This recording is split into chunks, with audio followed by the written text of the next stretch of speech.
जवळजवळ 10 लोक गावभर बैलाच्या मागे लागले होते आणि तेवढ्यातच बैल मातीच्या ढिगाऱ्यावरून खाली पडला आणि पुढे नेमकं काय झालं हे पाहून तुम्ही थक्कच व्हाल। मंडळी, कोण आहे हा बैल आणि हे लोक त्याच्या मागे का लागलेत, ही संपूर्ण घटना पाहूया या व्हिडिओमध्ये। पण त्याआधी आपल्या SAS मराठी चॅनलला सबस्क्राईब करा आणि अपडेटेड राहा। मंडळी, हे लोक गावभर या बैलाच्या मागे धावताना दिसत आहेत। याचं कारण म्हणजे अमानुषपणे कोणीतरी या बैलाची शेपटी कापली आहे, ज्यामुळे त्याच्या शेपटीला इन्फेक्शन झालं आहे। हे मागे धावणारे लोक त्याला पकडून त्याच्यावर उपचार करण्यासाठी प्रयत्न करत आहेत, पण शेपटीच्या वेदना आणि लोकांच्या भीतीमुळे तो गावात इकडे तिकडे पळू लागतो। या पळापळीत तो एका मातीच्या ढिगाऱ्यावरून पडतो देखील, पण एवढा पाठलाग करून सुद्धा तो बैल काही लोकांच्या हातात येत नाही।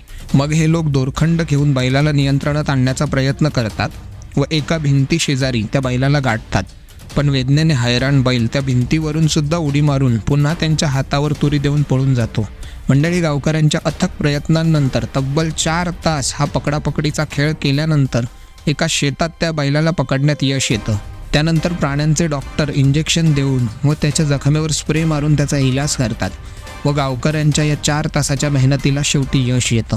मंडळी, या मुक्या प्राण्यासाठी इतकी प्रचंड मेहनत करणाऱ्या या गावकऱ्यांबद्दल तुम्ही काय म्हणाल हे कमेंट करून नक्की सांगा आणि आपल्या SAS मराठी चॅनलला सबस्क्राईब करून ठेवा।